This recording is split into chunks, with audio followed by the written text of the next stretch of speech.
Assalamualaikum warahmatullahi wabarakatuh.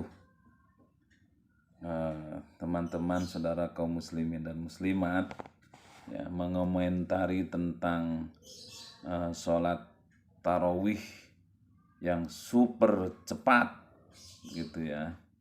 Banyak belakangan sharean video-video yang membagikan, menge-share video praktek sholat tarawih ya dengan secara cepat sekali gitu dari segi bacaan rukun gitu ya. Kalau dilihat atau dinilai menurut peraturan atau kaidah-kaidah tata cara ibadah sholat ya di dalam ilmu fikih, mungkin ya itu bisa dibilang ya bisa dinilai kalau pakai timbangan itu ya tidak sah, dimana satu ya rukun-rukunnya juga dilihat ya banyak dilanggar atau tidak terpenuhi. Yang kedua, bacaannya, astagfirullahalazim ya, bacaannya, bacaan ayat surat Al-Fatihahnya, bacaan-bacaan sholatnya gitu ya. Sampai-sampai itu bacaan-bacaan, walaupun ada bacaan-bacaan yang sifatnya sunnah nggak dibaca nggak apa-apa gitu, tapi pas yang rukun-rukun kan, coba bayangin itu bacaan surat Al-Fatihah yang begitu dibaca dengan cara yang pontang-panting gitu ya. Jadi di mana hak-hak daripada setiap huruf Al-Quran itu memiliki hak, ada haknya yang harus kita penuhi, yaitu makhrajnya, tajwidnya, nah itu harus dipenuhi gitu. Sehingga kalau tidak dipenuhi, ya itu termasuk kita ya dosa membaca Al-Quran dengan cara tidak memenuhi hak-hak huruf ya yang seharusnya diberikan oleh kita gitu. Yang kedua, rukun kayak macam tasyahud. Lihat, perhatikan, ketika habis baru duduk dari sujud kedua ya, belum 2 detik udah mengucap salam. Kapan dia mengucap tasyahudnya? Emang ada bacaan tasyahud yang begitu pendek gitu ya? Ini baru kalau diucap paling baru at-tahiyyatu, udah assalamualaikum, assalamualaikum. Nah itu ya.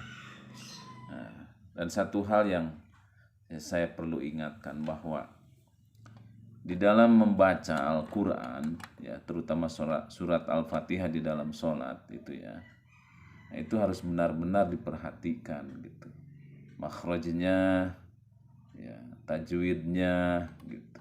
Kalau baca Al-Quran secara keseluruhan ya, ibtida, memulai, berhenti ya, waqaf, nah itu harus benar-benar diperhatikan gitu. Nah kalau bacaan seperti di video yang tadi, misalkan Bismillahirrahmanirrahim, alhamdulillahirrahmanirrahim, waladhdallin. Nah itu bagaimana itu kalau bacaan seperti itu ya. Rasulullah Shallallahu Alaihi Wasallam juga tidak begitu kalau baca Quran ya. Seorang sahabat pernah bertanya ya kepada Ummu Salamah. Ummu Salamah itu termasuk salah satu daripada istri Rasulullah gitu ya. An Ya'la bin Mamlak ya, sa'ala Umma Salamata. Ya'la bin Mamlak bertanya ya kepada Ummu Salamah gitu, tentang bacaan an qiraati Rasulillah sallallahu alaihi wasallam ya, tentang bacaan Qur'annya Rasulullah sallallahu alaihi wasallam. Fa iza hiya tan'utu mupassaratan harfan. Maka Ummu Salamah ya mensifati, menjelaskan, menerangkan bacaan Rasulullah Shallallahu Alaihi Wasallam, bacaan Al-Qur'annya Rasulullah. Ya, kata beliau, mupassaratan harfan. Jelas bacaan Quran Rasulullah itu huruf demi hurufnya itu jelas ya. nggak ada yang tidak jelas. Ya.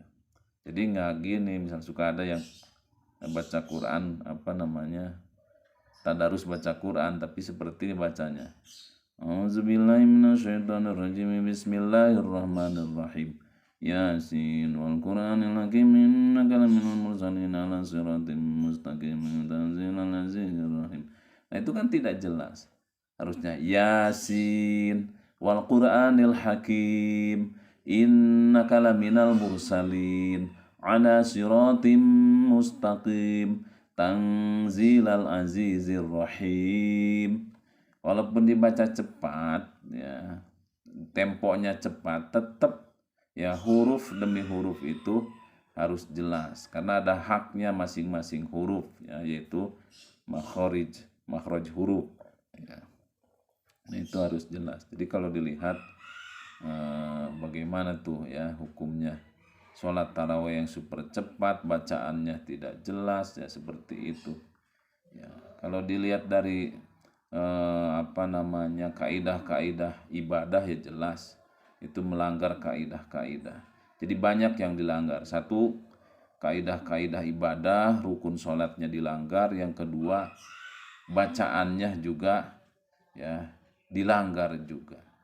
Maka oleh karena itu ya kita jangan mencontoh atau ya carilah ya keterangan-keterangan yang jelas ya bagaimana tata cara ibadah ya yang benar, memenuhi syarat rukunnya terpenuhi dengan benar ya, terus bacaan-bacaan Qur'annya karena ada Qur'annya juga harus terpenuhi ya, hak-hak huruf di dalam setiap huruf Al-Qur'an itu harus terpenuhi dengan benar gitu ya.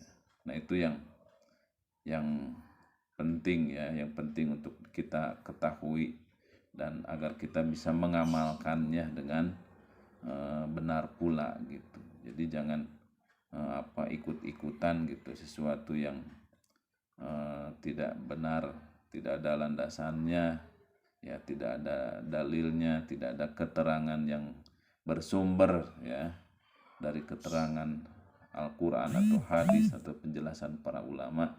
Nah, itu jangan diikuti. Demikian, semoga apa yang dipaparkan membawa atau memberikan sebuah manfaat. Wassalamualaikum, alhamdulillahi rabbil alamin.